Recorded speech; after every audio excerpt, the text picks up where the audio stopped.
இந்த பாடல் வந்து ஒவ்வொரு ஆண்டும் 2016ஆம் ஆண்டிலிருந்து சிந்துவெளி ஆய்வு மையத்தின் சார்பாக ரோஜா முத்தையா ஆராய்ச்சி நூலகத்தில் ஒவ்வொரு செப்டம்பர் 20ஆம் தேதியும் நான் ஒரு உரை நிகழ்த்தி வருகிறேன்.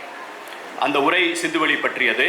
இது வந்து இந்த சிந்துவெளி பண்பாடு அறிவிக்கப்பட்ட 100வது ஆண்டு, இந்த 2024 இந்த ஆண்டை கொண்டாடுவதற்காக நாங்கள் கடந்த 6 ஆண்டுகளாக முன்னெடுத்து வரும்போது இந்த 2018ஆம் ஆண்டில் இந்த பானைத்தடம் என்ற பெயரில் பாட்ரூட் என்ற ஒரு ஆங்கில சொற்பொழிவை நான் ஆற்றினேன். அப்போது அரங்கம் நிறைந்திருந்த அந்த இடத்தில் நாங்கள் அனைவரையும் எழுந்து நிற்கச் சொன்னோம். அறிஞர்கள் கூடிய சபை, யார் வந்திருந்தீங்கன்னு தெரியல. அந்த அசபையில் இருந்தவர்கள் அனைவரும் எழுந்திருந்தார்கள். அவர்னா வந்து ஏதோ ஒரு தமிழ் தாய் வாழ்த்து ஏதோ ஒன்று பண்ண போகிறாங்க அப்படின்ட்டு இந்த பாடலை நாங்கள் இசைத்தோம்.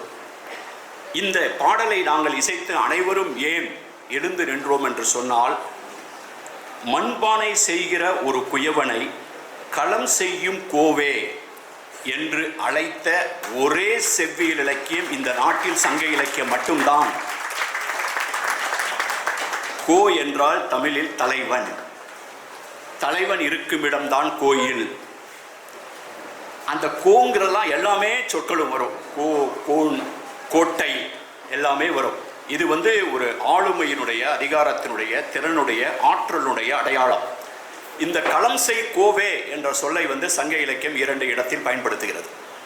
ஒரு இடத்தில் ஒரு மன்னன் இறந்ததற்கு பின்னால் ஒரு புலவன் பாடுகிறான், இவ்வளவு புகழ்பெற்ற ஒரு மன்னனுடைய உடம்பை எப்படா புதைக்க போறீங்க, இவனுடைய புகழ் எல்லாத்தையும் சேர்த்து புதைக்கும்படியா ஒரு அவ்வளவு பெரிய பானையை செஞ்சிருவே நீயே, உன்னால முடியுமா அப்படின்னு மன்னனுக்கு இறந்ததற்கு பின்னால் பானையை செய்கிற ஒரு குயவனை பார்த்து ஒருவன் பாடுகிறான்.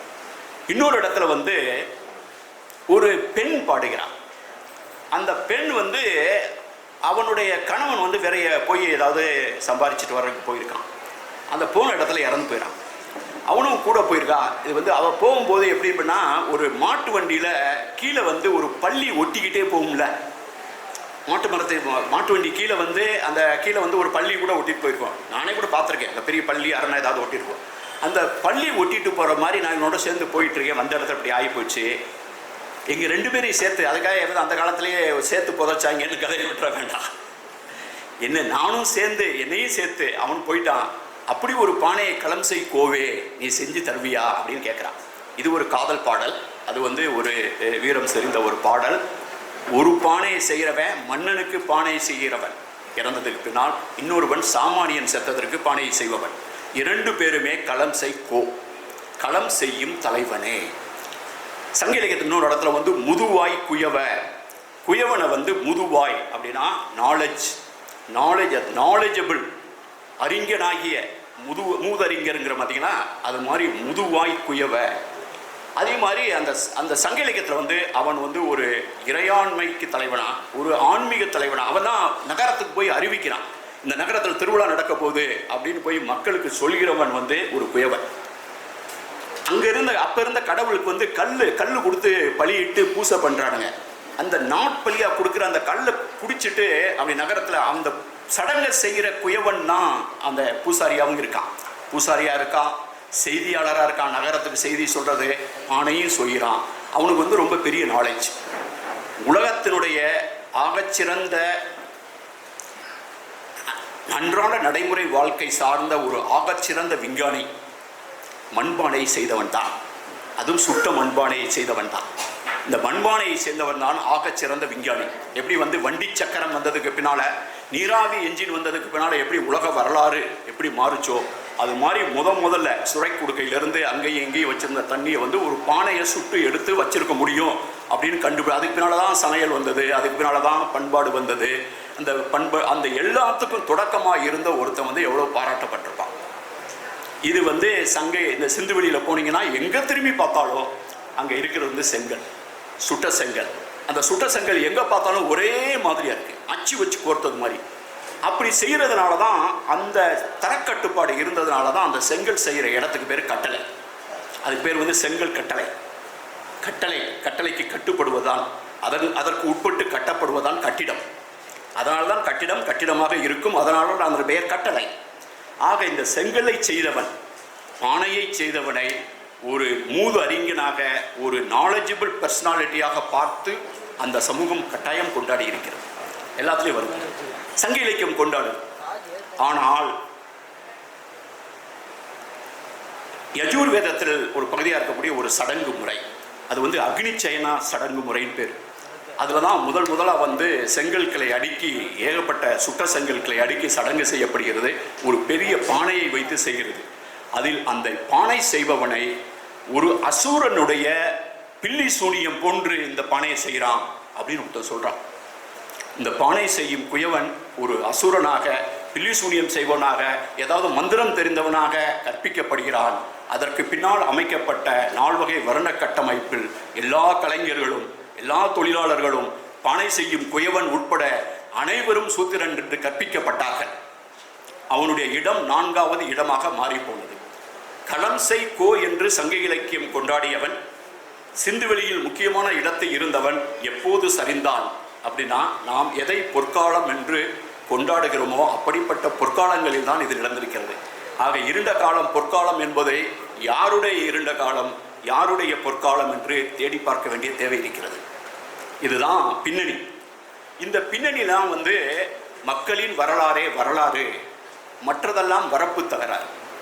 இப்போ நம்ம நான் அவர் தமிழ்ச்செல்வன் பேசும்போது சொன்னார், மனித வரலாற்றையே மொத்தமாக நீங்கள் எடுத்துக்கிட்டிங்கன்னா, எழுதப்பட்ட வரலாறுங்கிறது இந்த நீண்ட நெடிய நாடகத்தினுடைய ஒரு கடைசி அங்கம்தான்.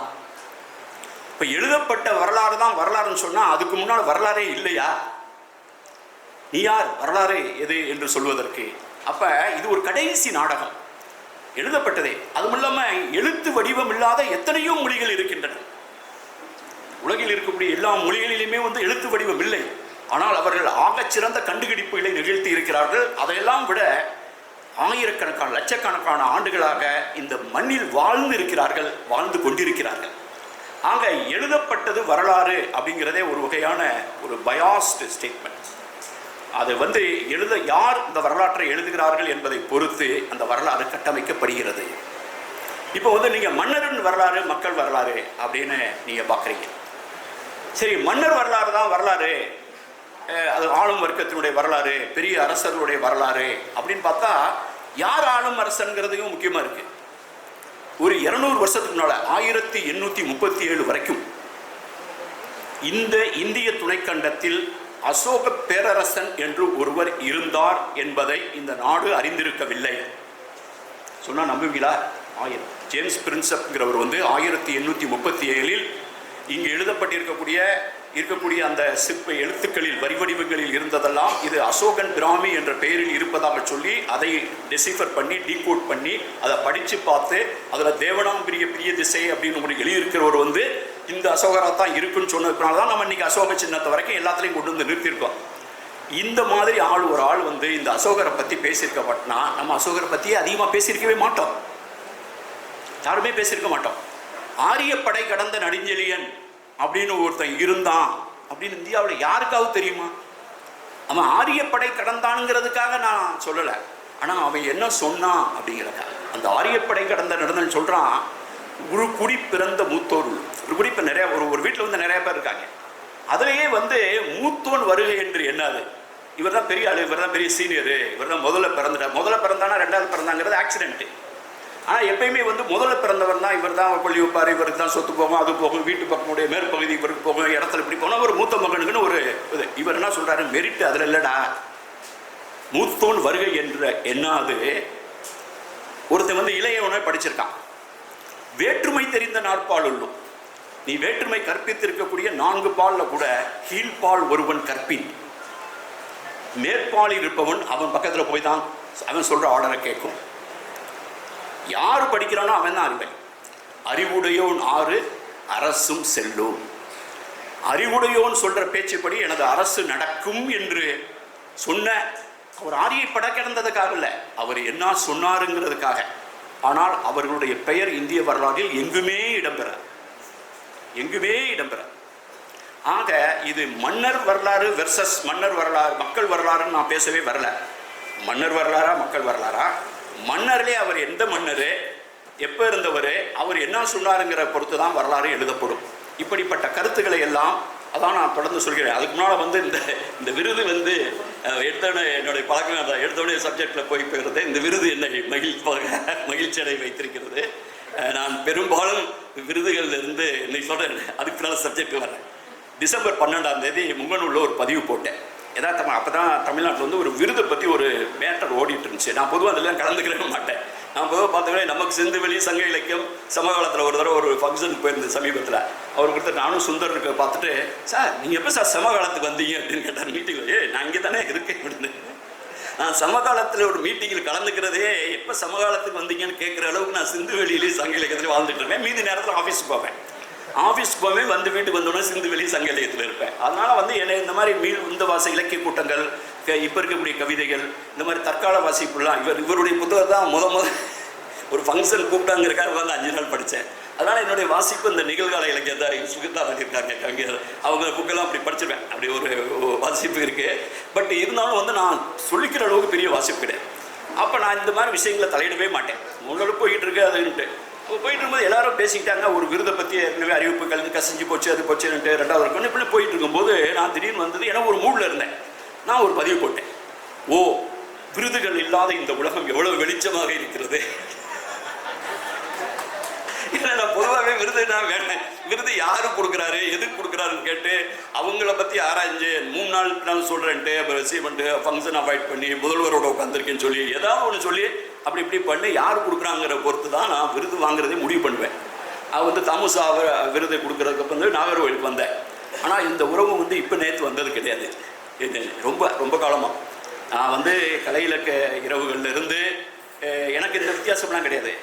கலை இலக்கிய பெருமன்றத்தையும் கலந்துக்கிடுவேன், முற்போக்கு எழுத்தாளர் கலந்துலையும் கலந்துக்கிடுவேன். என்னுடைய கருத்தியல் வந்து சிலது இருக்கும். அது வந்து அம்பேத்கரியம், பெரியாரியம், பொது உடைமை, இந்த பொதுப்புள்ளி எல்லாமே சந்திக்கிற ஒரு பொதுப்புள்ளி இருக்கிறதா நான் நம்புகிறேன். அந்த பொதுப்புள்ளி 2 தான் நான் பேசிக்கிட்டே இருப்பேன். ஆனால் நான் எங்கே போகக்கூடாதுன்னு எனக்கு தெரியும். அப்போ அந்த லிமிட்டில் வச்சுட்டு நான் போயிட்டு வந்துட்டு இருப்பேன். அப்படி போகும்போது பல கூட்டங்கள் கலந்துருக்கேன். ஒரு கூட்டத்தில் போயிருக்கும்போது 90களில் வந்து என் பேரை பெருசாக போட்டிருக்காங்க, தோழர் ஆர் பாலகிருஷ்ணன் IAS. அவங்க தோழர் தானே தோழர் அப்படின்வாங்க. அதே மாதிரி முத்து இங்கே இருக்கார், RT முத்து இங்கே இருக்காரு. 96 வந்து ஒரு முறை இவங்களாம் வந்து என்னை கூப்பிட்டாங்க. பிரபஞ்சனுடைய வானம் வசப்படம் நூல் வந்து சிகரம் செந்தில்நாதன் இவங்கெல்லாம் வச்சு இந்த இடத்துல நம்ம அந்த கோர்ட்டு நீதிமன்றம் பக்கத்தில் ஒரு கட்டடத்தில் ஒரு கூட்டம் நடந்தது. அதில் வந்து வானம் வசப்படம் பற்றி பேசுறதுக்கு என்னையை கூப்பிட்டுருக்காங்க. அப்போ எனக்கு வந்து அவ்வளோ பெரிய நான் எழுத்தாளர் ஒன்று அவ்வளோதான் தெரிஞ்சு கிடையாது. எங்கே நம்மளை வந்து கூப்பிட்றாங்களேன்ட்டு நல்லா பேசினேன். கடைசியில் வந்து பிரபஞ்சன் என்னுடைய கவிதைக்கே ஒரு அவ்வளவு அருமையான அணிந்துரை எழுதி அந்த பிரபஞ்சன் நினைவேந்தெல்லாம் கலந்து போது எனக்கு மனசுக்கு தான் தோணும். நான் எங்கே போகணுமோ தொடர்ந்து எங்கெங்கே போகணுமோ போய்கிட்டே இருப்பேன். அதனால் இது வந்து ஒரு இன்னைக்கு நேரத்து கிடையாது, நான் வேலையில் இருக்கேன் பெரிய பொருளெல்லாம் ஒன்றுமே கிடையாது. இது ஒரு தொடர் இயக்கம். அதனால் வந்து இந்த ஈடுபாடு எனக்கு எப்பயுமே உண்டு. அதை என்னுடைய பணிகளிலும் அது எதிரொலிக்கும். நான் மைதானத்தில் இருந்து விளையாட விரும்புகிறேன், அப்படி தான் விளையாண்டுருக்கேன். அதனால் இது வந்து ஒரு இந்த விருதுங்கிறது என்னை மகிழ்ச்சி அடைய செய்கிறது. பொதுவாக இதுவரைக்கும் வாங்கியிருக்க எல்லா விருதுகளையும் வந்து நான் வந்து ஏதாவது நான் என்னுடைய குடும்பம் என் தொடர்பில்லாத பொதுவாக வந்து எங்களுடைய ரோஜா முத்தையா ஆராய்ச்சி உலகம் தமிழ் பண்பாட்டினுடைய அடையாளம் ஆவணக்களஞ்சியம் உலகத்தினுடைய 5 லட்சம் ஆவணங்களை வைத்திருக்கக்கூடிய அந்த நூலகத்தை கொடுத்துருப்பேன். ஒரே ஒரு விருது மட்டும் தோழர் தமிழ் செல்வனுக்கு தெரியும். வேறொரு காரணத்தில் நம்மளுடைய தோழர்கள் தொடர்பான ஒரு இதுக்கு கொடுத்துட்டேன். இந்த 1 லட்சம் ரூபாயும் இவங்க எல்லாம் பேசிட்டு சங்கத்துக்கே திருப்பி கொடுத்துருவேன். சங்கத்துக்கே திருப்பி கொடுக்கும் போது கூட லேசாக ஒரு மெசேஜ் கொடுக்குற மாதிரி இருந்துச்சு. நல்லாரு சங்கம் முக்கியம் இல்லை சாப்பிட்னேன். பட் இருந்தாலும் வந்து நான் வந்து இந்த நூலகத்தினுடைய நாங்கள் வந்து இப்போ வந்து அதை கட்டி அமைப்பதற்காக ஒரு கட்டிட நிதியை தொடங்கியிருக்கிறோம். தமிழக அரசு வந்து அதற்காக இடம் கொடுத்துருக்காங்க, நிதி ஒதுக்கியிருக்காங்க. நாங்களும் வந்து எல்லாரும் சேர்ந்து நிதி நிறைந்தவர் பொற்குவை தாரீர், நிதி குறைந்தவர் காசுகள் தாரீர் பாரதிதாசன் சொன்ன மாதிரி நாங்கள் ஆரம்பிச்சிருக்கோம். அதனால் இந்த 1 லட்சம் ரூபாய் வந்து ரோஜா முத்தையா கட்டிட நிதி என்னுடைய கணக்கில் போட்டு அதுக்கான வரியை கட்டி அதை நீங்கள் கூப்பிட்டதுக்கு அதை வச்சுக்கிட்டு அந்த 1 லட்சம் ரூபாய் அவங்ககிட்ட ஒப்படைச்சிருப்பேன். இது வந்து திருப்பி சங்க இலக்கியத்துக்கே போயிடுவோம். ஆக இந்த மக்கள் வரலாறு மன்னர் வரலாறுங்கிறத வந்து ஒன்று வந்து எப்படியான கட்டமைச்சிக்கலாம். சிலர் வந்து ஆளும் வர்க்கத்தினுடைய வர்க்கம் சார்ந்து பேசுகிறவங்க, பொருள் முதல் வாதம் பேசுகிறவங்க, இயங்கியல் பேசுகிறவங்க, அல்லது கருத்து முதல் வாசம் பேசுகிறவங்க என்ன வகையான கோட்பாட்டில் இருந்து பேசுகிறீங்கிற பொறுத்து இதை நம்ம மன்னரை பற்றி பேசுகிறோமா, மன்னர் இடத்துல இன்றைக்கி யார் இருக்காங்க, அப்படின்னு பார்த்தீங்கன்னா ஒவ்வொருடைய பொருளினுடைய பணி, ஏழை வர்க்கத்தினுடைய பணி எல்லாமே தெரியும். இது வந்து காலம் காலமாக தொடர்ந்து நிகழ்ந்து கொண்டிருக்கிற ஒரு தொடர் நிகழ்வு. இந்த தொடர் நிகழ்வு வந்து நம்ம நினைக்கிற மாதிரி ஒரு சீக்வன்ஸில் நடந்ததாக நான் நினைக்கிறதே இல்லை. இப்போ சங்க இலக்கியத்தை கையில் வச்சுட்டு இதுவரைக்கும் வந்து குடிகளின் காலம், குடியமைப்பு பழங்குடிகள்லாம் வாழ்ந்துட்டு இருந்த காலம். அப்போ இருந்தாலும் ஒரு குறிப்பிட்ட காலத்தில் வந்து இங்கே இருக்க எல்லாருமே குறிஞ்சி திணையில் வாழ்ந்துட்டு எல்லாமே பழங்குடியாக இருந்தது மாதிரியும், அதுலேருந்து திடீர்னு வந்து எல்லாருமே வந்து காட்டில் போய் வினை திணை விதைச்ச மாதிரி இந்த சீக்வன்ஸ் மாதிரியே நம்ம நினச்சிட்டு இருக்கோம். சீக்வன்ஸு தான், ஆனாலும் இது எல்லாமே சைமல்டேனியஸும். இன்னைக்கு தேதிக்கு சங்க இலக்கியத்தில் சொல்லப்படுகிற குறிஞ்சி திணையினுடைய வாழ்க்கையை போலவே வாழ்க்கையை வாழ்ந்து கொண்டிருக்கிற பழங்குடிகள் இந்திய துணைக்கண்டத்தில் இருக்கிறார்கள், உலகம் முழுவதும் இருக்கிறார்கள். இன்றைக்கு தேதிக்கு அந்த வரகு திணை வேளாண்மை மட்டும் செய்து கொண்டிருக்கிற மக்கள் எல்லா இடங்களிலும் வாழ்கிறார்கள். பெரு வணிகர்கள் அப்போதும் வாழ்ந்தார்கள், இப்போதும் வாழ்கிறார்கள். அப்போ கார்ப்பரேட்டுங்கிறது புதுசு கிடையாது. ஆக இந்த ஒரே நேரத்தில் இருக்கிறது ஒரு சீக்வன்ஸாக இருக்கு. இந்த காலகட்டத்தில் ஒரு இலக்கியம், ஒரு குரல், ஒரு மொழியின் குரல் எதற்காக ஒலிக்கிறது, எங்கே ஒலிக்கிறது, ஏன் ஒலிக்கிறது அப்படிங்கிற கேள்வியை நம்ம கேட்க வேண்டியிருக்கு.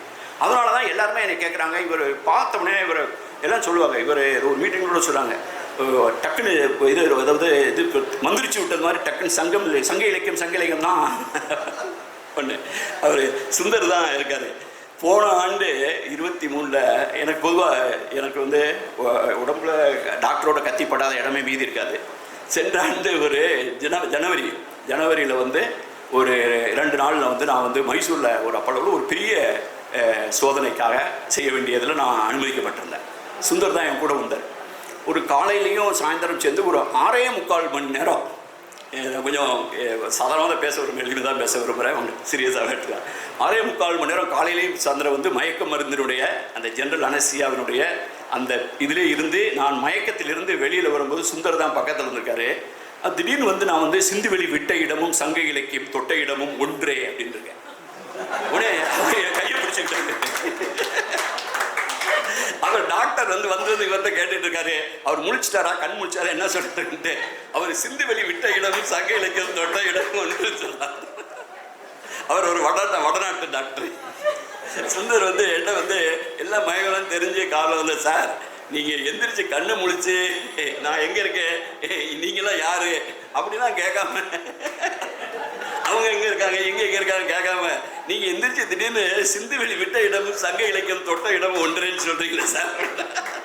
அது வந்து எப்படின்னு கேட்டிங்கன்னா, அந்த மயக்கத்துக்குள்ளே போகும்போது என்ன தெரில, இதுக்கு என்ன காரணம் தெரில, அப்படி தான் நான் கண்டுபிடிச்சேன். இது வந்து என்னுடைய செகண்ட் நேச்சர்.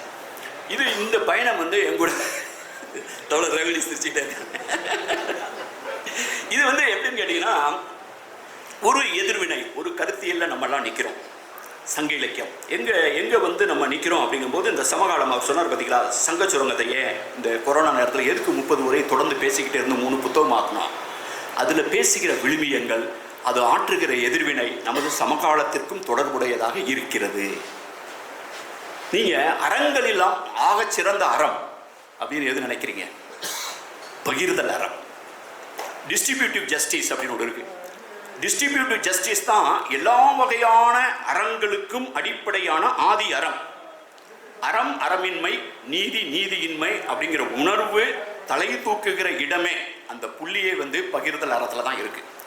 ஒரு குழந்தைக்கு தான் தெரியும்.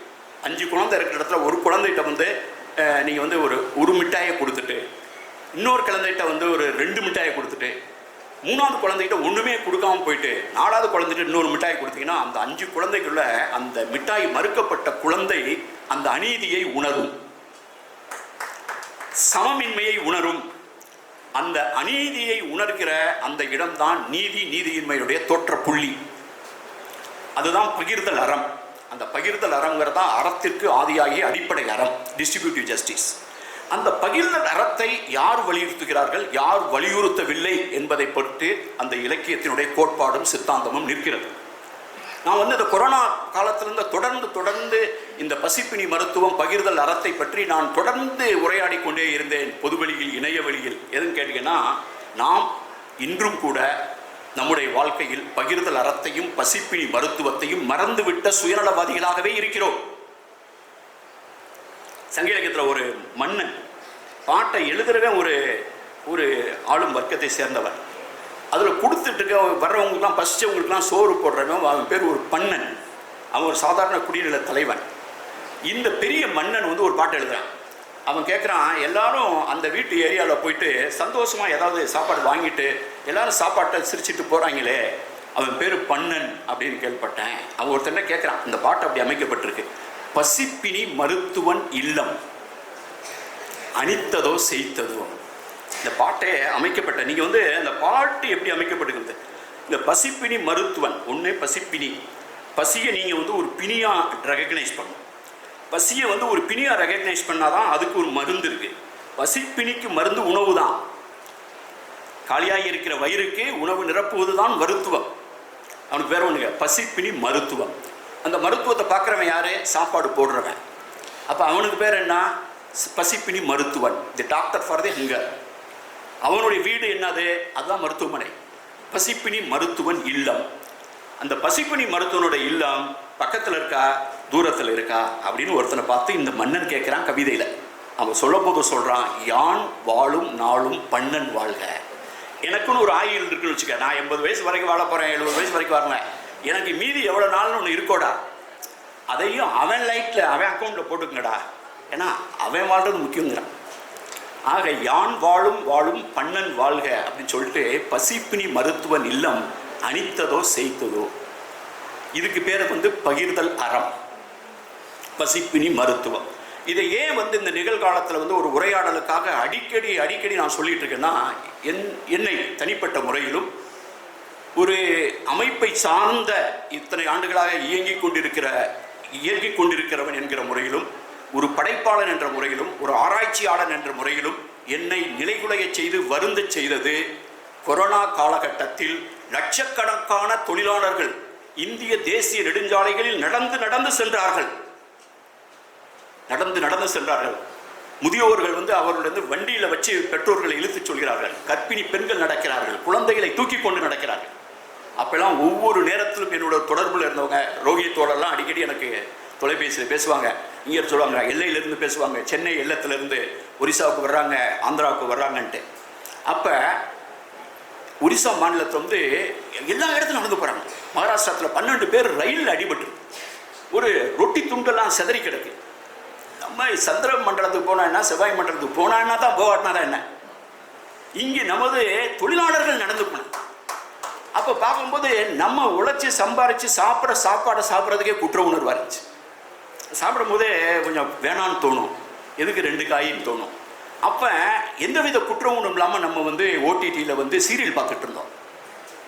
நிறைய சீரியல் பார்த்தோம், நிறைய நெட்ஃப்ளிக்ஸ் பார்த்தோம். ஆனால் அது பெருசாக வந்து பொது பிம்பத்தை பாதித்தது மாதிரி எனக்கு தோணல, ரொம்ப வருத்தமாக இருக்குது. ஆனால் சங்க இலக்கியத்தில் வந்து திருப்பி இந்த கடைசி மயிலுக்கான குரல் ஒலித்து கொண்டே இருக்கிறது. அந்த கடைசி மயிலுக்கான குரல் இருக்குல்ல, குரலற்றவர்களின் குரல் அப்படின்னு ஒரு நினைக்கிறேன், voice of the voiceless. Voice of the voiceless சொன்னால் ஒரு குரல் வந்து எங்கே ஒரு வட்டம் இருக்குது, அந்த வட்டத்தினுடைய நடுப்புள்ளி இருக்குது, அதான் வந்து சென்டர் ஆஃப் அத்தாரிட்டி. நடுவின் நடுப்புள்ளி, அதுதான் நட்ட இடம். நடுங்கிறது என்ன, நடுனா நடு, டு பிளான்ட். நடுனா நட்டு வை, நாட்டு, வெற்றி கொடி நாட்டு, கொடிய நாட்டு, நடுதல் நாட்டுதல். இப்போ நாட்டுதல்ங்கிறது எப்பயுமே நடுவில் தான் இருக்கும்.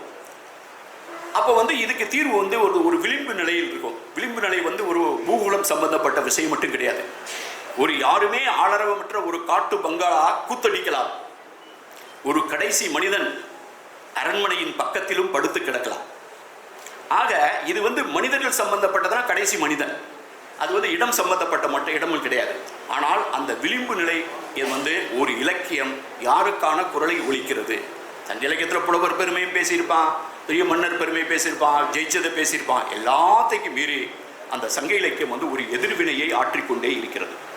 அந்த எதிர்வினை என்னன்னு கேட்டிங்கன்னா, குரலற்றவர்களுக்கான குரல், voice of the voiceless, voice for the marginals. அது எப்படின்னு கேட்டிங்கன்னா, அது யார்கிட்ட வருது அப்படின்னா, மாங்குடி மருதன், மாங்குடி கிளார் அப்படின்னு ஒரு புலவர். கிளார்னா என்னன்னு கேட்டிங்கன்னா, கிளார்னா லேண்ட்லார்டு, ஒரு நிலக்கிளார். எங்கள் ஏரியாலாம் கல்யாண பத்திரிகையிலே போடுவாங்க. ஏன்னா நீ பார்த்தேன் உங்கள் ஏரியாலாம் போடுவாங்க, கல்யாண பத்திரிகையில் போட்டு இன்னும் போட்டு. இப்போலாம் டிகிரி நம்ம ஊரில் மட்டும்தான் படித்த டிகிரியை 3-4 வரையில் போடுற ஒரே மாநிலம் நம்ம தான். வேறு இடத்துல அவன் பேர் அவங்களாம் பார்த்துருக்க மாட்டாங்க. வெறும் பேர் மட்டும் போடுவாங்க, இல்லைன்னா அவன் செல்ல பேரை போட்டு விட்டு பத்திரிக்கை அடிச்சு விட்டு போயிடுவாங்க, ஒன்றும் சொல்ல மாட்டாங்க. இதில் டிகிரி வாங்க வேண்டியனாலே கீழே ஒரு கோடு வேறு போட்டிருப்பான், சப்மிட் பண்ணிக்கான் தீசிஸை. அது மேலே கோடு போட்டு தான் படிச்சுட்டு இருக்காருன்னு அர்த்தம். அப்படி அந்தளவுக்கு விவரமாக தெளிவாக போடுவோம். அதில் சிலரில் என்ன போடுவாங்க, எங்கள் ஏரியாவில் வந்து கீழே பேரை போட்டு நிலக்கிலாரை போட்டுவாங்க. நிலக்கிலாரை நமக்கு தெரியலையே, நம்ம பார்க்கல கண்டே பிள்ளை, இவன் கேள்விப்படவே இல்லை. இவன் ஒரு நிலக்கிலாரப்பன் கூட என்னடா அப்படின்னு கேட்டால் எத்தனை நிலம் கேட்டால் ஒரு 4 ஏக்கர் 3 ஏக்கர் வச்சுருப்பான். இருந்தாலும் ஒரு கல்யாணத்தில் ஒரு பத்திரிக்கையில் ஒரு கெத்து வேணும்ல, இவர் என்ன பண்ணிட்டு இருக்காரு அப்படிங்கிற போது அவர் பேரை போட்டு நிலக்கிலார்னு போடலாம். அப்போ நிலக்கிலார்னாலே நில உடைமையாக இருக்கிறவன் தான் நிலக்கிலார். இவர் வந்து மாங்குடி கிளார். இந்த மாங்குடி கிளார் வந்து ஒரு பாட்டு எழுதுறார் பொருளான். அவர் என்ன சொல்கிறாருன்னா, என்கிட்ட வந்து 4 மலர்கள் பூக்களோட பேர் சொல்லு அப்படின்னு சொன்னால் அவர் ஒரு 4 பேரை சொல்கிறார். அதில் எனக்கு தெரிஞ்ச பூ ஒன்றே ஒன்று முல்லை மட்டும்தான்.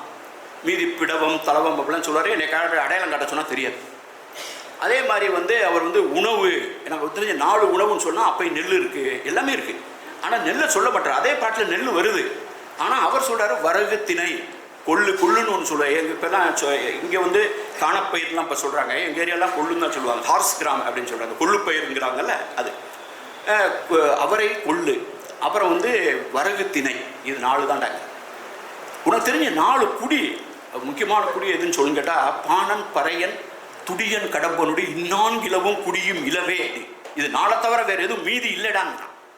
அப்பையும் ராஜா இருக்கான், அப்பையும் மந்திரி இருக்கான், அப்பையும் பெரிய புலவரெல்லாம் இருக்கான், அப்பையும் படித்தவன் இருக்கான், அப்பையும் புரோகிதன் இருக்கான், அப்பையும் எல்லாம் இருக்கான், அப்பையும் வாணிகன் இருக்கான். அப்போ எல்லாம் வந்து 4 வகை இருக்குது. இதையும் சொல்லிட்டு எதுக்கு 4ங்கிறான், எதுக்கு 5ன்னு கேட்கலன்னு யோசிச்சுக்கிட்டே இருப்பேன். எனக்கு 5 கேட்டினா 5ன்னு சொல்லியிருக்கலாம், அல்லது 3 சொல்லியிருக்கலாம். அவன் பர்பஸாக திருப்பி 4, எனக்கு தெரிஞ்ச 4, அவன் வந்து அவன் அட்டாக் பண்ணுறதே 4 தான் அட்டாக் பண்ணுறான். அவன் 4 அப்படிங்கிறத வச்சுட்டு உனக்கு தானே கேட்குற, எனக்கு தெரிஞ்ச 4 பூ இதாண்டா, 4 உணவு இதாண்டா, 4 கிளான் குடி இதாண்டா அப்படிங்கிறான். அவன் ஆற்றுகிற எதிர்வினை வந்து மாங்குடி மருதன்கிறவன், மாங்குடி கிளார் ஆற்றான். சொல்லிட்டு எங்களில் சாமி கும்பிட்றவங்க சாமி எதுன்னு கேட்டால் எங்களுக்காக போரிட்டு, எங்களுக்காக சண்டை போட்டு, எங்களுக்காக சண்டை பிடிச்சி, எங்களுக்காக தன்னோட உயிரை தியாகம் பண்ணான் பாரு, அவன் பேரில் நாங்கள் ஒரு சின்ன ஒரு கல்லை நட்டு வச்சுருக்கோம் பாரு. அந்த நடுகளில் கும்பிடுவேமே தவிர நெல்லுகுத்து பரவும் கடவுளும் இல்லவே. எங்களுக்கு வந்து அப்படின்னா நெல் இருக்கு, ஆனால் அப்படின்னா 4 லிஸ்ட்ல ஏன் நெல் வரல? ஏன்னா அந்த பாடல் மக்களின் வரலாறை பேசுகிறது. அந்த பேசப்படுகிற வரலாறு ஒரு இடத்தில் மன்னனாக இருக்கலாம், இன்னொரு இடத்தில் தானியமாக இருக்கலாம், இன்னொரு இடத்தில் மலராக இருக்கலாம். இதெல்லாம் குறியீடுகள். ஆனால் யாருக்காக யார் எப்போது என்ன பேசுகிறார்கள் என்பதை பொறுத்தே ஒரு சமூகம் மதிப்பிடப்படுகிறது. அதனால் தான் நான் சொல்கிறேன், சிலர் வந்து ஈஸியாக குறை கண்டுபிடிச்சு போயிடுவாங்க. திருக்குறளில் வந்து உனக்கு பிடிக்காத ஒரு 4 திருக்குறள் 10 திருக்குறள்னா அதை விட்டுட்டு மீதி படி. சங்க இலக்கியத்திலே உனக்கு பிடிக்காத ஒரு 20 பாடல் இருந்தால் அதை விட்டுட்டு மீதி இருக்க படி. இன்னைக்கு தேதிக்கு நான் அடிக்கடி சொல்கிறேன், இந்த மக்களின் வரலாறு அப்படிங்கிறத முன்னெடுக்கணும்னா காலந்தோறும் அப்படி தான் இருக்குது. நீங்கள் காலந்தோறும் நீங்கள் பார்த்தீங்கன்னா மக்கள், சாமானிய மக்கள் எப்போதும் சறுக்கி விடப்பட்டார்கள். நம்ம பொற்காலம் சொல்கிற காலங்கட்டெல்லாம் இது நடந்திருக்கு. இந்த பிரிவுகள் நீங்கள் அதை இன்னைக்கு கூட ஒரு புத்தகம் பார்த்தேன். சங்க இலக்கியத்தில் வந்து பிரிவுகள் இருந்திருக்கலாம், ஏற்றத்தாழ்வுகள் இருந்திருக்கலாம், ஏழை பணக்காரர் இருந்திருக்கலாம், எல்லாம் இருக்குது. ஆனால் எல்லாரும் பாடப்படுகிறார்கள். சாமானியனின் காதல் பேசப்படுகிறது, ஒரு சலவை செய்யும் பெண்ணின் காதல் பேசப்படுகிறது, மீன் விற்கும் பெண்ணின் காதல் பேசப்படுகிறது, அவளது அழகு பேசப்படுகிறது, நெய் விற்கும் பெண்ணினுடைய அழகு பேசப்படுகிறது, மோர் விற்கும் பெண்ணின் அழகு பேசப்படுகிறது, கருவாடு உணர்த்துகிற பெண் பேசப்படுகிறாள், அவள் காதல் பேசப்படுகிறது. அவள் ஒரு அரசியலை பேசுகிறாள். அவளை பார்க்கறதுக்கு ஒருத்தன் தேரில் வந்திருக்கான். நம்ம இப்போ இருக்கிறதுனா பென்ஸ் கார் இந்த மாதிரி பெரிய காரில் போய் அந்த ஏரியாவில் அப்படியே போய் நிற்கிற மாதிரி ஈஸியாக இல்லை. அந்த மாதிரி ஒருத்தன் தேர் எடுத்து நிற்கிறான் ஃப்ரெண்டோட. அப்போ இவன் சொல்கிறான், ஒருத்தன் சொல்கிறான், ஒரு தோழி சொல்கிறா, சரி அதெல்லாம் ரைட்டு, உன்னை பார்த்தா அமுல் பேபி மாதிரி இருக்கு நீ என்னடா அப்படின்னு சொல்லுவான். நான் எதுக்குடா சரியாக வர படிவில் கேட்டது மாதிரி இவனுக்கு புரியல, நல்லா தானே இருக்கும் அப்படின்ட்டு. இவன் வந்து ஒரு பெரிய செல்வந்தருடைய மகன் தேரில் போயிருக்கான். அந்த ஏரியாவில் போய் இந்த பொண்ணை பார்த்துட்டு அப்படியே நின்றுட்டு இருக்கவனா இவன் என்ன சொல்கிறான், நீ வந்து ரைட்டு போ, நீ சரி போயிட்டு இருப்பா, நல்லா தான் இருக்கு, அதெல்லாம் சர்த்தான். எம்மனோரிலும் செம்மல் உடைத்தேன்னா, எங்கள் ஆள்லையும் நல்ல ஆள் இருக்காண்டா, எங்கள் ஆள்லையும் பிரமாதமாக ஆள்லாம் இருக்கான். எம்மனோரிலும் செம்மல் உடைத்தே. ஒரு தன்மானம், அந்த காதலில் கூட ஒரு தன்மானம், பேசுகிற ஒரு அரசியல். ஆக இந்த நுண்ணரசியலையும் இந்த பண்பாட்டு அரசியலும் நான் ஒவ்வொரு முறையும் தமிழ் மண்ணில் நான் வந்து ஓடி வந்து என்னுடைய இதே வந்து அப்படியே ஃப்ளைட்டில் தூங்கிட்டு இங்கே உட்காந்துட்டு நான் எங்கே இருக்கிறேன்னு தெரியாமல் ஓய்வு பெற்று 5 ஆண்டுகளாக இன்னும் முழு நேர பணியில் இருக்கிறேன். நாளை எனக்கு 8 கூட்டங்கள் இருக்கிறது புவனேஸ்வரத்தில். நாளை காலையில் 10:30 மணிக்கு ஆரம்பிச்சோன்னா நைட்டு 8-9 மணிக்கு முடியும். ஆனாலும் ஓடி இந்த மக்களிடம் பேசுகிற ஒன்று நான் அடிக்கடி சொல்கிறேன், பண்பாடு இல்லாத அரசியல் இருக்கலாம். இதே நான் வந்து தூத்துக்குடியிலேயோ நாடாளுமன்ற உறுப்பினரை வைத்துக் கொண்டு தான் சொன்னேன். இப்போது நாடாளுமன்ற உறுப்பினர், அதுவும் இடைநீக்கம் செய்யப்பட்ட ஒரு நாடாளுமன்ற உறுப்பினரை வைத்துக் கொண்டு நான் பேசுகிறேன். பண்பாடு இல்லாத அரசியல் இருக்கலாம், ஆனால் அரசியல் இல்லாத பண்பாடு இருக்கவே முடியாது. அரசியல் இல்லாத பண்பாடு இருக்கவே முடியாது. நீங்க ஒரு தீவிரமான அரசியல், ஒரு ஆழமான அரசியலை நீங்க பேச வேண்டும் என்றால் அது பண்பாட்டு அரசியலை தான் பேச வேண்டும். தேர்தல் வரும் போகும், ஆனால் இந்த பண்பாட்டு அரசியல் வந்து ரொம்ப முக்கியமானது. எதுக்கு எப்போ வழி, ஏன் வந்து இப்போ கீழடி எப்படி ஒரு பிரச்சனையாச்சு, அதில் ஈடுபட்ட தொல்லியல் ஆய்வாளர் என்ன வகையான துன்பங்களுக்கெல்லாம் ஆளாகி இடமாற்றம் தொடர்ந்து இது விதமாக நாங்கள் இயங்கிக் கொண்டிருக்கோம். ஏனென்றால் நமக்கு கற்பிக்கப்பட்ட விஷயம் வேற. இந்த 2024 மட்டும் நாங்கள் வந்து 2016 தொடர்ந்து நாங்கள் வந்து அப்படி முன்னிலைத்திட்டு இதுக்காகத்தான் நகர்ந்து கொண்டு இருக்கிறோம். நீங்கள் பாருங்கள், 2023 முடிய போது சரி நல்லா முடிஞ்சிருச்சு, பிள்ளைகளுக்கெல்லாம் வந்து ஹாப்பி நியூ இயர் சொல்லிட்டு தூங்கலாம்னா அந்த நேரத்தில் ஒரு நியூஸை போட்டு விட்றாங்க. திடீர்னு வருது, நம்மதில் வருது, நம்ம சர்ச் பண்ணுறது வரும், நமக்கு தான் வரும் போல இருக்கு. இனிமேல் எவனோ ஹரப்பன்னு சொல்லக்கூடாது, இதை வந்து சரஸ்வதி வேதிக்குன்னு சொல்லணும்னு ஒரு ஆய்வாளர் சொல்கிறாருன்னு ஒரு கட்டுரை வருது, பேப்பர் வருது. அது எங்கள் கண்ணில் வந்து நைட்டு 10 மணிக்கு தான் படுது. அதுக்கு மேலே தூங்க முடியல, கோவமாக வந்து இந்த நைட்டு விடியறக்குள்ள ஒரு 10 பதிவு அவருக்கு கூப்பிட்டு ஃபோனில் பேசி இப்படி ஆகி போச்சு, சம்பவம் ஆயிடுச்சுட்டு. இது புதுசு கிடையாது. 1924 சர் ஜான் மார்ஷல் போட்ட அணுகுண்டு தான் இருக்கிறதுலேயே இந்த பண்பாட்டு அரசியலில் இந்திய துணைக்கண்டத்தில் போடப்பட்ட மிக வலிமையான ஒரு குண்டுன்னா அதுதான். 1924 அந்த மனுஷன் போகிற வரலாம் கால்டுவலை திட்டுவாங்க, ஜியு போப்பை திட்டுவாங்க, ஜான் மார்ஷலை பிடிக்கவே பிடிக்காது. அப்புறம் கேட்டால் அவரை பாராட்டி பேசினா வெள்ளைக்காரனுக்கு அடிமை இருக்கணும். ஆக உண்மையை சொல்கிறதுல நமக்கு பிடிக்கும். இந்த ஆள் என்ன பண்ணாருன்னு கேட்டிங்கன்னா, அவர் வந்து அப்போ வந்து ஆர்கியாலஜிக்கல் சர்வே ஆஃப் இந்தியாவுடைய தலைமை இடம் தோட நான் வாட்ச் கட்டியிருக்க மாட்டேன், ஃபோன் எடுத்து வச்சுக்கிறேன், எப்போன்னு சொல்லிட்டீங்கன்னா அதுக்கேற்ற மாதிரி. இப்போ வந்து 6:53 நீங்கள் சொல்லுங்கள் எப்போ முடிக்கணும்னு சொல்லுங்கள். 7:10 ரைட்டு. அப்போனா 17 நிமிஷம் இருக்குது. 7:10 வச்சுக்கிறோமா? 7:10 வச்சுக்கோங்க. ஓகே. இப்போ இவர் வந்து என்ன சொல்கிறாருன்னா, திடீர்னு அந்த ஆர்கியாலஜிக்கல் சர்வே இந்த புத்தகத்தை எழுதும்போது நான் இந்தியா முழுவதும் பயணிப்பேன். இந்த புத்தகத்துக்காகவே இந்த புத்தகத்தை நகர்த்திய இடங்களுக்கெல்லாம் அங்கே போய் சில பக்கங்களை அங்கே எழுதுவேன். 1984 ஐராவத மகாதேவனை நான் முதலாக சந்தித்த மசூரி ஐஏஎஸ் அகாடமியில் ஒரு ஐஏஎஸ் பயிற்சியாளராக, அவருக்கு நான் எஸ்கார்ட் ஆஃபீஸராக இருந்து அவர் சிந்துவெளியை பற்றி பேசிய சர்தார் வல்லபாய் ஹாலில் போய் அவரை பார்த்துட்டு பேசும்போது, என்னடா இவர் சிந்துவெளியெல்லாம் பற்றி பேசிகிட்டு இருக்காரு, நம்ம ஒரு நாள் இதே அகாடமிக்கு வந்து சிந்துவெளி மாதிரி ஒரு சப்ஜெக்டில் பேசுவோமா அப்படின்னு நினைக்கிறேன். நினைக்கும் போது என்னை அடிக்கடி கூப்பிடுவாங்கன்னு தெரியும். நான் நல்ல ஆஃபீஸராக இருப்பேன், நல்ல கலெக்டர், நல்ல அதிகாரிக்கெல்லாம் கூப்பிடுவாங்க, அது ஐடியல் தான், அதெல்லாம் வருவேன்னு தெரியும். ஆனால் இந்த மாதிரி ஒரு சப்ஜெக்டை பேசுவது வருவனா அப்படின்னு யோசித்து என் வாழ்க்கையை நகர்த்திட்டே போகிறேன். 2007 அந்த அகாடமியிலிருந்து எனக்கு அழைப்பு வருகிறது, டிஓபிடி செக்ரட்டரி. அங்கே போய் ஜேர்னி ஆஃப் சிவிலைசேஷன்கிற தலைப்பில் வந்து ஒரு நாள் முழுக்க பேசுகிறேன். அதே அரங்கம். அப்போ வந்து இந்த புத்தகத்தை எழுதும்போது, முன்னுரை எழுதும்போது ஒரு நாள் அந்த இடத்துல உட்காந்து எழுதுகிறேன் அந்த அறையில். இன்னொரு நாள் இந்த சிம்லாவுக்கு போகிறேன். அந்த சிம்லாவில் வந்து 2019 ஜனவரி மாதத்து முதல் பனி நாள் அதில் எழுதியிருப்பேன். அந்த பனியை வந்து மெல்லிதாக ஒரு பனிமழை பெய்து கொண்டிருக்கு. அங்கே வந்து அட்வான்ஸ் ஸ்டடி சென்டர்னு ஒன்று இருக்குது. அது ராஷ்டிரபதி பவனாக இருந்தது, ஒரு பெரிய நூலகம். அந்த நூலகத்தில் உட்காந்துட்டு திடீர்னு வெளியில் வந்து பார்க்குறேன், பனி வீசிட்டு இருக்கு. அங்கே வந்து மொஹஞ்சதாரோவுடைய டான்சிங் கேர்ளுடைய ஒரு இந்த சிற்பம் இருக்கும், பொது சிற்பம் இருக்கும், அந்த புத்தகத்தில் படம் இருக்கும். அந்த பனி மலையில் போய் நனைகிறேன், போய் ஒரு காப்பி குடிக்கிறேன். காப்பி குடிச்சிட்டு அங்கே ஏஎஸ்ஐனுடைய பிரான்ச் ஆஃபீஸு 1924 அதுதான் இந்தியாவுடைய ஏஎஸ்ஐனுடைய தலைமையகமாக இருந்தது. அதுக்கு நாள் டெல்லிக்கு மாற்றிட்டாங்க. அங்கே இப்போ பிரான்ச் ஆஃபீஸே இப்போ தான் தொடங்கியிருக்காங்க சண்டிகர்லேருந்து. அங்கே ஃபோன் பண்ணி இந்த சிந்துவெளி பண்பாட்டை இங்கே தான் அறிவிச்சாங்க 1924 இங்கே ஒரு நடந்த. அதை பற்றி உங்களுக்கு தெரியுமான்னு அவருக்கு தெரியல. அப்போ சரி தெரியாதுன்னு எனக்கு தெரியும். நான் திருப்பி வந்து இப்படி இந்த காற்றை உள்வாங்கி கொண்டு திருப்பி இந்த நூலகத்தில் வந்து முன்னுரை எழுத ஆரம்பிக்கிறேன். ஏன்னா ஜான் மார்ஷல் இந்த சிந்துவெளி பண்பாட்டை முகர்ந்து அறிவித்த இடத்திலிருந்து இதை எழுத வேணும் அப்படின்னு நினைக்கிறேன். அப்போ அந்த இடத்துல படத்தை போடுவேன். இந்த மாதிரி ஒவ்வொரு இடத்துலையும் கொற்கை வஞ்சி தொண்டி வளாகத்தை பற்றி பேசியிருக்கேன். அங்கே வந்து வன்னி மரத்தை பற்றி பேசுகிறேன்னா தூத்துக்குடிக்கு போய் கொற்கைங்கிற கிராமத்துக்கு போய் அங்கே 2000 அந்த ஊர்க்காரெல்லாம் பெருமையாக சொல்லுவாங்க, சார் இந்த வன்னி மரம் 2500 பழமையானது அப்படின்னு அந்த ஊர்க்காரன் சொல்லுவான்.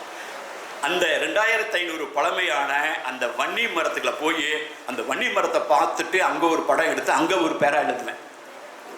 ஆக இந்த துணைக்கண்டம் முழுவதும் உணர்ந்து பயணித்து தேடி கண்டுபிடித்தது இந்த வரலாற்றினுடைய சொல்லாடல்.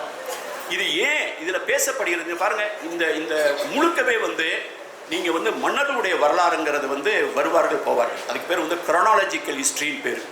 அது காலண்டர்களால் கட்டமைக்கப்படுகிற வரலாறு. இப்போ வரலாறு காலண்டர்களால் கட்டமைக்கப்படும்ங்கிறது இன்னொரு சமீபத்தில் நடந்திருக்க சம்பவம். அந்த காலண்டர்களால் வரலாற்றை கட்டமைக்கிற சம்பவத்தில் ஈடுபட்டிருக்கவங்க பெரிய அறிவியல் தொழில்நுட்ப கழகங்கள்ங்கிறது இன்னொரு பெரிய சோகம். அது வேறு விஷயம். ஆனால் மற்றபடி குரோனாலஜிக்கல் ஹிஸ்ட்ரி அப்படிங்கிறது இவர் இந்த ஆண்டு பிறந்தார், இந்த ஆண்டு இறந்தார், அவருக்கு இத்தனை மனைவிகள் இருந்தாங்க, இத்தனை குழந்தைங்க இருந்தாங்க, அவர் இத்தனை ஆண்டு முடிசூட்டினார். இது வந்து குரோனாலஜிக்கல் ஹிஸ்ட்ரி. இந்த குரோனாலஜிக்கல் ஹிஸ்ட்ரிக்கு வெளியே ஒரு வரலாறு இருக்கு. அது வந்து சமூக பொருளாதார வரலாறு. அந்த சமூக பொருளாதாரம் சோசியோ எக்கனாமிக் ஹிஸ்ட்ரி. அதுதான் குயவன் என்னவா இருந்தான், அவன் ஒரு மீன் பிடிக்கிற பொண்ணு என்ன இருந்தது, அவங்களுடைய காதல் எப்படி இருந்தது, அவங்க என்ன வகையான குரலை எழுப்பினார்கள், எப்படிலாம் பேசினாங்க. அப்போ அதன் சார்பாக வந்து ஒரு இலக்கியம் முழுக்க ஒரு விஷயத்தை கம்யூனிகேட் பண்ணும். ஒவ்வொரு கவிதையும் நீங்கள் பார்க்க வேண்டாம், அது ஒட்டுமொத்தமாக ஒரு விஷயத்தை கம்யூனிகேட் பண்ணும். என்ன கம்யூனிகேட் பண்ணுது? சங்க இலக்கியத்தில் வந்து ஒரு தோழி இருக்கா. அந்த தோழி வந்து அவளுடைய ஃப்ரெண்டு அவள் வந்து காதலிக்கிறான். ஒரிசாவில் சத்தீஸ்கர்லாம் அந்த கிராமங்கள் பழங்குடி கிராமத்தில் பார்க்கும்போது அங்கே நடக்கிற நிகழ்ச்சிகள்லாம் நம்ம சங்க இலக்கியத்தில் குறிஞ்சி திணை பாடலில் நடக்கிற இந்த திணை இந்த நிகழ்ச்சி எனக்கு நினைவு வந்துக்கிட்டே இருக்கும். இவங்க தான் ஒரு பெரிய சாவடி மாதிரி இருக்கும். அதில் எல்லா இளம்பெண்களும் ஒரு இடத்துல இருப்பாங்க. அவங்கெல்லாம் இரவு நடனம் ஆடுவாங்க. அவங்களெல்லாம் பார்த்துக்கிறதுக்கு ஒரு மேட்ரன் மாதிரி ஒரு லேடி இருப்பாங்க. அவங்க ஒரு விதவையாவோ ஒரு வயதானவோ, அவங்க தான் செவிலித்தாய். இப்படின்னு நம்ம கண் முன்னால் நடக்கிற நிகழ்ச்சிகள்லாம் பார்க்கும்போது இது வந்து மக்களின் வரலாறு. அந்த மக்களின் வரலாறு இன்னும் நடந்துகிட்டு இருக்கு. இந்த தோழியாக இருக்கிற பெண்ணு வந்து நம்ம என்ன பேசிட்டு இருப்போம், சிலர்லாம் இப்படி சொல்லியிருக்காங்க, ஏன் எந்த நேரம் தலைவி மட்டும் காதலிச்சிட்டு இருக்கா, தோழியெல்லாம் காதலிக்க மாட்டாளா? இது ஒரு பெரிய கருத்தை கண்டுபிடிச்சிட்டாரு. எல்லாரும் தோழி தாண்டா, எல்லாரும் தலைவி தான். தலைவன் தலைவி. இவ லவ் பண்ணும்போது இவ தலைவி, அவளுக்கு ஹெல்ப் பண்றவ தோழி. தோழி லவ் பண்ணும்போது அவன் தலைவி, அவளுக்கு ஹெல்ப் பண்ற இவ வந்து தோழி. இவங்க தோழியெல்லாம் தனியா சங்கம் வச்சிருக்க மாதிரி தோழிகள் சங்கத்துல வந்து யாருமே காதலிக்கல. ஏன்டா ஒரு ஆள் சொல்லிட்டு இருக்கான், ஏங்க நீங்க எப்ப பார்த்தாலும் சங்க இலக்கியம் சொல்றீங்க, எப்ப பார்த்தாலும் தலைவி தான் காதலிச்சிருக்கா, தோழிக்கெல்லாம் காதல் வராதே அடிக்கப்படுறாங்க. அப்ப இந்த மாதிரியான புரிதல்களோட நீங்க சங்க இலக்கியத்தை போய் நீங்க அணுகினீங்கன்னு வைங்க. அதனாலதான் சங்க இலக்கியத்தை வந்து வேற பார்வையில பார்க்கவே இல்லை. நீங்க நான்லாம் உண்மையிலேயே எவ்வளவு மகிழ்ச்சியா இருக்கு தெரியுமா? இவங்க வந்து தங்கப்பதக்கம் வாங்கிட்டு அப்படியே விழுந்த தாராவை சைட்லேயே போய் அப்படியே போய் பன்னாட்டு வங்கியில வேலை பார்க்குறாங்க. நான் ஒரு தங்கப்பதக்கத்தை வாங்கி அப்படியே விழுந்தடிச்சு போய் பத்திரிகைக்காரனாக போய் வெளிமாநிலத்துக்கு போய் அந்த ஏரியாவிலே வேலை பார்த்துட்டு நிதித்துறை செயலாளராக இருந்து தலைமைத்துறை வந்து இந்த பக்கமே வரல. அப்போ போய் நம்ம ஏதாவது முனைவர் பிணவர் பட்டம் வாங்கிட்டோம்னு வைங்க, நீங்கள் அதுக்காக ஆராய்ச்சி பண்ணுவீங்க, அவ்வளோதான். அதனால ரொம்ப ஜாக்கிரதையாக இருக்கணும். அதனால நீங்கள் வந்து சங்க இலக்கியத்தை வாசிக்கிறதுக்கே ஒரு பெரிய இந்த மாதிரிலாம் ஆளுங்க பேசுகிறாங்க. ஆக இந்த இலக்கியம் என்ன பார்த்ததுன்னா, இந்த தோழி இவ லவ் பண்ணிட்டு இருக்கான்னா இவ இந்த மேட்டர் வந்து வீட்டில் தெரியல அப்படின்னு தெரிஞ்சா இவங்க வீட்டில் பொண்ணு பார்த்துட்டு இருக்காங்கன்னா அப்பையும் வந்து பெரிய அளவில் வந்து இந்த ஜாதிக்காரன் அந்த ஜாதிக்காரன் கல்யாணம் பண்ணா அந்த ஜாதிக்காரன்லாம் கிடையாது. ஒரு மலையை சேர்ந்தவன், அவன் ஒரு மலை, இன்னொருத்த மலை, இந்த மலையில் இருக்கவன் அந்த மலையில் இருக்கவன அவன் வந்து பார்ப்பான் போவான், பகற்குறி இரவுக்குறி. அந்த திணை சார்ந்த தொழில் சார்ந்த ஒரு குடியை வந்து 2 பேரும் லவ் பண்ணுவாங்க, காதலிப்பாங்க. இந்த மேட்டர் தெரியாமே இருக்கும். திணை புணத்தில் பார்ப்பான், சந்திப்பான், போவான். இவங்க வந்து கல்யாணங்கிறது வந்து காதல் மனமாகவும் இருக்கலாம், ஏற்பாடு பண்ண மனமாகவும் இருக்கலாம். அப்போ இவங்க யாராவது தெரிஞ்சவங்க யாராவது அறிஞ்சவங்க இருக்கானான்னு இவங்க பொண்ணு பார்க்க ஆரம்பிப்பாங்க. இப்போ இந்த பொண்ணு வந்து இந்த மேட்டர் வெளியே தெரியாமல் போயிடுச்சுன்னா வேற எங்கேயாவது கல்யாணம் ஆயிருமோ அப்படிங்கிற சூழல் வரும்போது தான் அவள் போய் இந்த மேட்டரை வந்து செவிலித்தாயிட்ட சொல்லுவாள். அதுக்கு பேர் வந்து அறத்தொடு நிற்றல். அறத்தொடு நிற்றல்னா என்னன்னு பாருங்க. உண்மையை சொல்றது அது அறம். சங்க இலக்கியம் சொல்றது ஓடி போறது அறம்ங்குது. ஒரு செவிலித்தாயை தேடி போயிட்டு இருக்கா. இந்த வழியா 2 பேர் போனாங்களா, ஒரு இளம் பொண்ணு ஒரு இளம் பையன்ட்டு. அவர் வர்றவர் எதிர வந்தவர் அந்தனர். அப்படி இருந்தா அவர்கிட்ட கேட்கறது, இவர் நீங்க எதிர வந்தவங்கள பார்த்தேன். ஆமா பார்த்தேன். ஆண்ட நீங்க என்ன சொல்ல, நீ யாரு அப்படின்னு. செவிலித்தாயா நற்றாயான்னு கேட்டு அவர் சொல்றாரு, மலையில பிறக்கிற மணி இருக்குமா, மணி தாமா பிறக்கும், அது மலைக்கு ஒன்றும் ஆகிறது இல்லை. அதே மாதிரி முத்து காட்டுல ஒரு விஷயம் கிடைக்குது, அது காட்டு, அதனால காட்டுக்கு பிரயோஜனம் இல்லை. அதே மாதிரி முத்து சங்கெல்லாம் வந்து கடல்ல கிடைக்குது, அதனால கடலுக்கு ஒன்றும் பயன் இல்லை. அது மாதிரி இவன் உங்க வீட்டில் பிறந்தா, இன்னொருத்தன் லவ் பண்றா, கல்யாணம் பண்றா, அவனும் வந்து ரொம்ப நல்லா தான் இருக்கு, எதுக்கு வீணா போட்டு மனசை உழட்டிக்கிறீங்க? அவ செய்யறதான் அறம். அவள் அறத்தை செய்திருக்கிறாள். காதலித்தவனை திருமணம் செய்வதுதான் அறம், காதலிப்பதுதான் அறம். இதான் சங்க இலக்கியம் சொல்லுது. அப்போ வந்து இப்போ எப்படி நாங்கள் எதுக்கு இவ்வளோ நாளாக எல்லாம் பேசிட்டு இந்த மாதிரி ஒரு சீரியஸான புக்கெல்லாம் எழுதிட்டு இப்படி ஒரு தீயான்னு எதுக்கு புக்கு போட்டுறோம் பிறந்த நாளைக்கு? அதான் அரசியல். பன்மாய கல்வன் ஒரு புக்கு. அப்போ நான் இப்போ இங்கே மேடம் சகிலான்னு ஒரு புக்கை ரிலீஸ் பண்ணி விட்டேன் நேற்று. அங்கே வந்து அவங்க தான் பேசிகிட்டு இருக்கும்போது சொல்கிறேன், இந்த பன்மாய கல்வன் புக்கு வந்தப்போ அவங்க சம்மந்தப்பட்ட ஒருத்தர் இங்கே இருக்காரு. எங்களுக்கு தெரிஞ்ச ஒரு பொண்ணு ஒரு பள்ளிக்கூடத்தில் படித்து கல்யாணம் பண்ணிச்சு, ஆசிரியராச்சு. அந்த பொண்ணுக்கு வந்து ஏற்பாடு முறைப்படி திருமணம் பண்ணி வைக்கிறாங்க. அப்போ திருமணத்துக்கும் 6 மாதம் இடைவெளி இருக்குது. அந்த இடைவெளி இருக்கிற இடத்துல அந்த ஃபியான்சியாக இருப்பாங்க. அந்த மேரேஜ் பேசி முடிச்சதுக்கு பின்னால் அவங்க ஒருத்தவங்க பழகுவாங்க, பேசுவாங்க, வாட்ஸ்அப் பண்ணுவாங்க. அப்போ அந்த பொண்ணு என்ன பண்ணுது கேட்டிங்கன்னா, உண்ட நல்ல ஆசிரியராக இருக்கிறவங்க சம்மந்தப்பட்ட ஆளுங்களாம் வந்திருக்காங்க. நான் அந்த யதார்த்தமாக நான் சொல்கிறேன். அவங்க என்ன பண்ணாங்கன்னா, அந்த பன்மாய கல்வன் 2 காப்பியை வாங்கி ஒன்று அவர்கிட்ட கொடுத்துட்டு இன்னும் ஒரு காப்பி வச்சுட்டு தினம் ஒரு காப்பியை ஒரு கவிதையை வந்து அனுப்பிச்சிட்டே இருக்கு. அனுப்பிச்சிட்டு இருக்கும்போது அவங்களுடைய காதல் வந்து வளருது. எதை ஏற்பாடு பண்ணி கல்யாணம் பண்ணி வச்சிருக்காத. அவன் சொன்னது கல்யாணம் ஆகும்போது ஒரு காதல் திருமணம் மாதிரி ஆயிடுச்சு. அப்போ 2020 வந்து ஒரு ஏற்பாடு செய்யப்பட்ட திருமணத்தை ஒரு காதல் திருமணமாக மடைமாற்றம் செய்கிற கவிதையை நம்ம இப்போ எழுதிக்கிட்டு இருக்கோம். அதுக்கு வந்து காரணம் நான் இல்லை, திருவள்ளுவர். அதனால தான் தீரா காதலன் திருவள்ளுவர் அப்படின்னு இந்த இதில் கூட நான் சொன்னேன். இந்த புத்தகமே வந்து வெளியிடுறதே வந்து வெறும் நாட்டுக்குறள்னு போட்டோம். நாட்டுக்குறள் போட்டு நாரதகான சபையில் பட்டை கிளப்பிட்டோம். போட்டு எல்லாம் வந்து பெரிய 7 பாட்டு தமிழ்ச்செல்வன்னா தோழர்லாம் பேசினார். அவர் எங்களெல்லாம் கொரில்லாக்கள்லாம் சொன்னார். அப்போ பேசிட்டு கீழே இறங்கும் போது ஒருத்தர் வந்து என்னை மறித்து கேட்குறாரு, சார் நல்லா பாட்டு ரொம்ப அருமையாக இருந்துச்சு சார், உங்கள் ஒரிசா தான் சார், ஒரிசா மாநிலத்தில் அவரும் உங்கள் பேர் மாதிரி தான் சார், பாலகிருஷ்ணன் சிந்து வெளியை பற்றிலாம் ஆராய்ச்சி பண்ணிட்டு இருக்காரு சார், அவரும் உங்களுக்கு தெரியுமா சார் கேட்டேன். என் பக்கத்தில் 2 நாங்களாம் அப்போ தான் கிளம்பிட்டோம். நான் தான் அது நீங்களா? ஏன்னா அவர் கட்டமைச்சு வச்சிருக்க பிம்பம் இருக்கு பார்த்தீங்களா, இந்த சிந்து வெளி இந்த மாதிரி சப்ஜெக்டை பேசுகிறவங்க இந்த மாதிரி பாட்டு போடுவாங்களா, அந்த மாதிரி எழுதுவாங்களா, இதெல்லாம் தீயான பாட்டெலாம் இருக்குது. நிறைய இதில் நாங்கள் நாட்டுக்கு ஒரு பாட்டெலாம் நீங்கள் போய் யூடியூப்பில் கேட்டு பாருங்கள். அதில் யார்கிட்ட இருக்க இந்த இன்பத்து பாப்புன்னு ஒன்று எழுதிருவோம் திருவள்ளுவர் வச்சு. ஆக இது வந்து தொடர்ந்து இந்த செஞ்சுக்கிட்டே இருக்கணும், இந்த மாதிரி காரியத்தை பண்ணிக்கிட்டு இருக்கணும். அப்போ என்னான்னு கேட்டிங்கன்னா, நமது விழுமியங்கள் வந்து எப்பயுமே வந்து பழசுங்கிறது வந்து தப்பு கிடையாது, புதுசாக இருக்கிற எல்லாமே நல்லதும் கிடையாது. இந்த விழுமியங்களை வந்து நம்ம எதுக்காக செய்யணும்னா, நான் தொடர்ந்து சமயம் அண்மையில் பேசுகிறேன், காப்பாற்றப்பட வேண்டியது நிகழ்காலமும் எதிர்காலமும் மட்டுமல்ல, காப்பாற்றப்பட வேண்டியது கடந்த காலமும் தான். கடந்த காலத்தை காப்பாற்றலைன்னா உங்கள் நிகழ்காலத்தை நீங்கள் காப்பாற்றிக்கிறவே முடியாது. உங்கள் நிகழ்காலத்தை காப்பாற்றிக்கிறோம்னா உங்கள் எதிர்காலத்தை திட்டமிக்க விடவே முடியாது. தொடர்ந்து நான் பொதுவெளியில் பேசி வருகிறேன், தரவுகளால் வரலாற்றை நாம் கட்டமைக்க வேண்டும். இல்லையெனில் கட்டுக்கதைகள் வரலாறு என்று நம் மீது கட்டவிழ்த்து விடப்படும். வரலாறுங்கிற சொல்ல பாருங்க, வரலாறு தமிழ் அருமையான சொல். அதை நினச்சி தான் வச்சாங்களான்னு தெரியல. அதை யாரும் செஞ்சு அந்த காயின் பண்ணியிருந்தா கூட, ஆறு என்பது வழி, ஆறு என்பது நெறி, ஆற்றுப்படுத்தல், ஆற்றுப்படை அப்படிலாம் சொல்லுவாங்க. ஆறுங்கிறது ஒரு பாத்வே. வரல் ஆறு என்பது வந்த வழி, வந்த வழி தான் வரலாறு. நீங்க வந்து குத்த வைத்து உட்கார்ந்து குளிர் காய்ந்தவன் இன்னும் குகைகளில் தான் இருக்கிறான், நடந்து வந்தவன் தான் நாகரிகம் படைத்தான், நகர்ந்து வந்தவன் தான் நாகரிகம் படைத்தான். நான் இப்போ ஒரு அணிந்துரை எழுதுறதுக்காக ஒரு புத்தகம் படிச்சிருந்தேன், புலப்பெயர்வுகள் பற்றிய கதை. இவ்வளவு படிச்சிருக்கேன். இந்த புலப்பெயர்வு சொன்னா பார்த்தீங்கன்னா, 4வது தலைமுறையாக தாராவியில் வசிக்கிறேன்னு சொல்லி அந்த மும்பைக்கு புலம்பெயர்ந்தவர்கள். அந்த புலப்பெயர்ந்த வரலாறை பார்க்குறேன். இந்த அடிமையை பற்றிலாம் நம்ம பேசிக்கிட்டு இருக்கோம். நிறைய பேர் சொல்கிறாங்க, வெள்ளைக்காரன் வந்து அடிமை முறையை தோற்றுவிச்சா அவன் தான் ஒழிச்சிட்டு போனா, அது வேற விஷயம். இந்த புலப்பெயர்வுகள், கொத்தடிமை முறையெல்லாம் இது வந்து கிட்டத்தட்ட இடைக்காலத்திலே வந்து கோயில்களுக்கெல்லாம் அடிமையில் எழுதி வச்சிருக்காங்க, வித்துருக்காங்க, அடகு வச்சிருக்காங்க. மனுஷன் அடகு வச்சிருக்கான். மனுஷன் வாடகைக்கு எடுத்திருக்கான், குழந்தைகளோட வாடகைக்கு விட்டுருக்காங்க, குழந்தைகளோட அடகு வச்சிருக்காங்க. அதுக்கு பின்னால் வந்து இந்த கொத்தடிமை முறையை வந்து முறைப்படுத்தி அவங்க ரப்பர் தோட்டத்துக்கும் கரும்பு தோட்டத்துக்கும் கண்காணாத ஏரியத்துக்கு போயிட்டாங்க. வண்டி கப்பலில் ஏற்றி விட்டா போய் சேர 10 ஒரு கிட்டத்தட்ட 40-50 விழுக்காடு பேர் இறந்து போயிடுவாங்களாம் வழியில். அந்த டெட் பாடி அப்படியே தூக்கி எரிஞ்சிருவாங்க. தென்னாப்பிரிக்காவுக்கு போனவங்க, மொரிஷியஸுக்கு போனவங்க, மலேசியாவுக்கு போனவங்க, பர்மாவுக்கு போனவங்க, ஃபிஜி தீவுக்கு போனவங்க, ரீயூனியன் ஆலனுக்கு போனவங்க. இப்போ வேணா சொல்லலாம் பிரிட்டிஷில் நமக்கு வந்து பிரதமர் இருக்கிற நம்ம சொந்தக்காரையா அப்படின்னு. அதாவது அமெரிக்காவில் வந்து துணைப்பிறக்காமல் எனக்கு சொன்னா இந்த ஏரியாவில் தான் இருந்தாங்க, படிச்சுட்டு இருந்தாங்க அப்படின்னு ஒருத்தர் வாட்ஸ்அப்பில் போடுவான். அது பெருமை இல்லை. 400-500 வருஷத்துக்கு முன்னாலே எந்த திசை எந்த இடம் தெரியாமலே கண்காணாத இடத்துக்கு ஏன் போனான்னு படிச்சிங்கன்னா பெரும்பாலும் பஞ்சம் பட்டினி தலை தூக்கிய காலத்திலெல்லாம் மக்கள் சாரையாக வண்டி ஏறி இருக்கிறார். கப்பலில் கட்டாயப்படுத்தியும் போயிருக்காங்க, ஏமாற்றப்பட்டும் போயிருக்காங்க. நிறைய இடத்துல தன்னைத்தானே போய் வித்துக்கிறான்.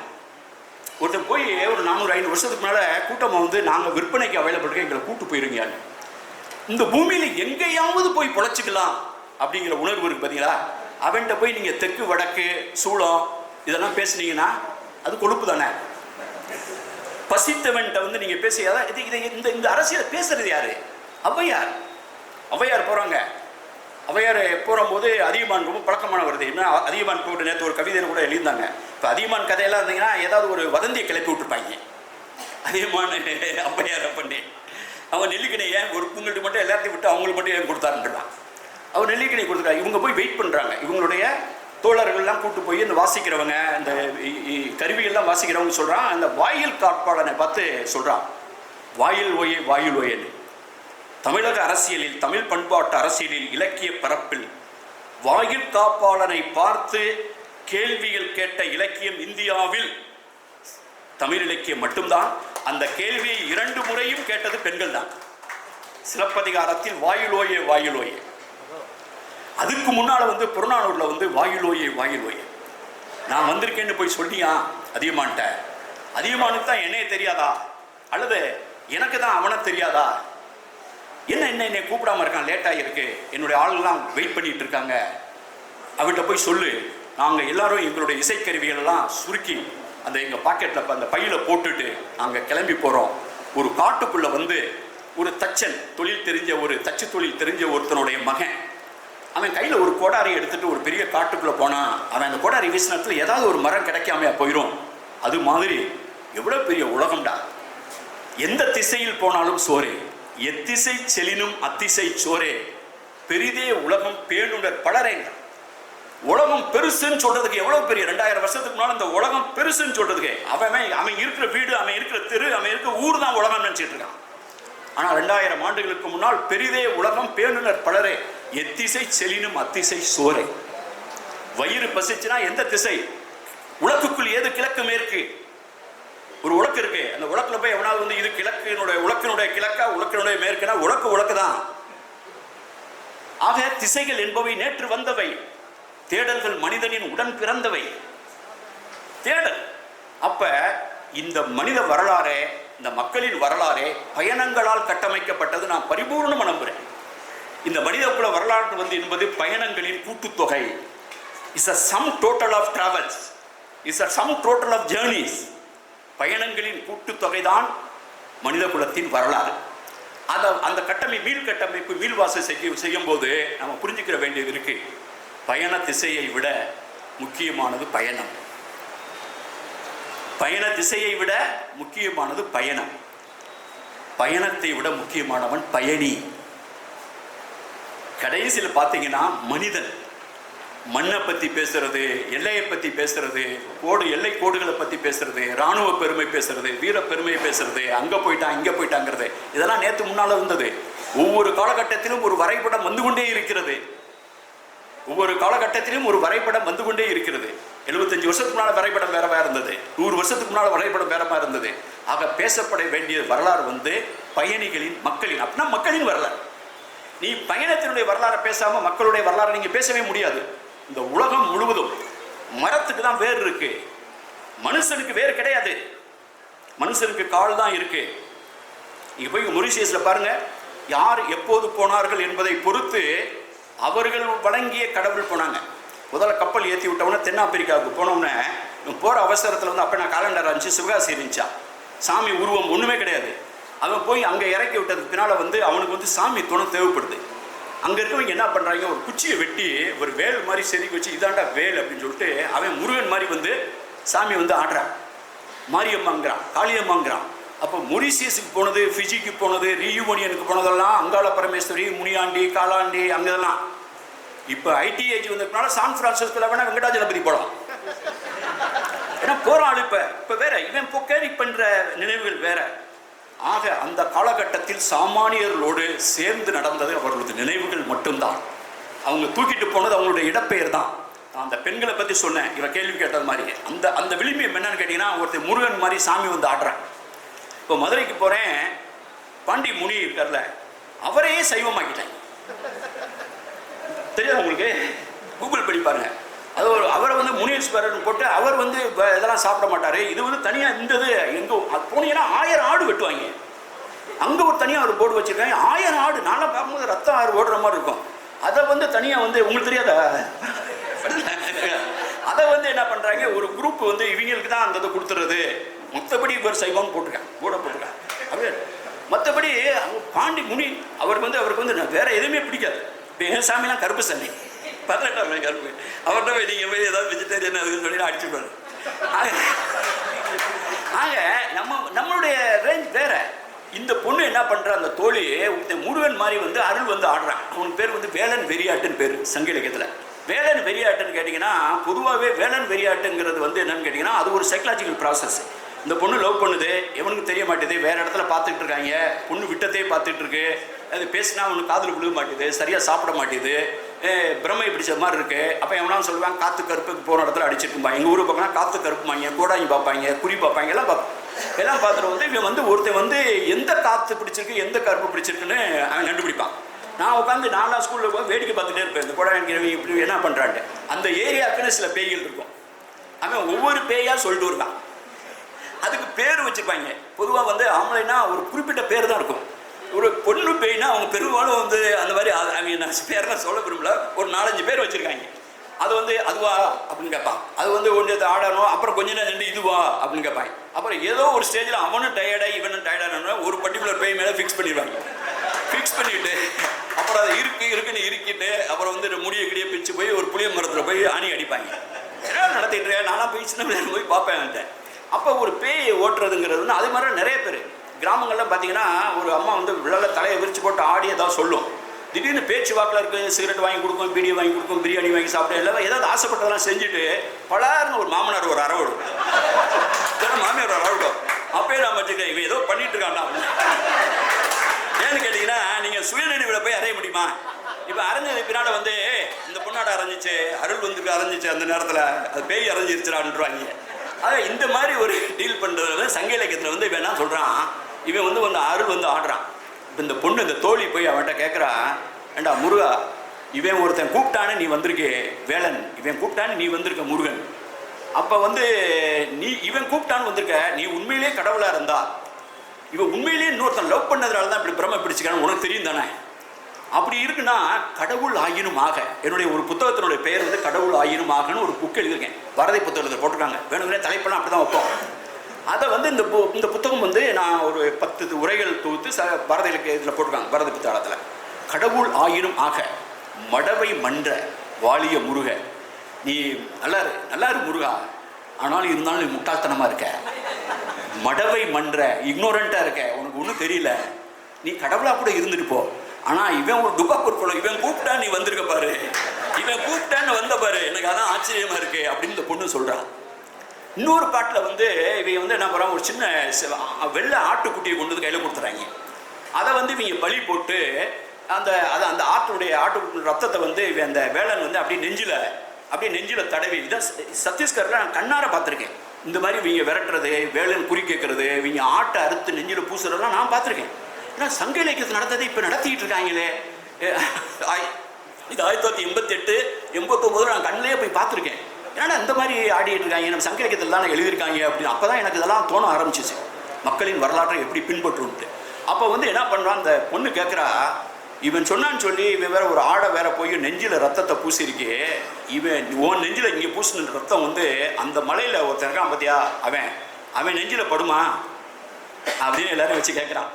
அப்படின்னா என்ன அர்த்தம்? இவங்க எல்லாரும் புரிஞ்சுக்க, மேட்டர் வேற. அதான் அறத்தோடு நிற்ற. இப்படிப்பட்ட சாமானிய மக்களுடைய விளிம்பியங்களை பேசிய இலக்கியத்திலிருந்து நம்ம எவ்வளோ நகர்ந்து வந்துடும்.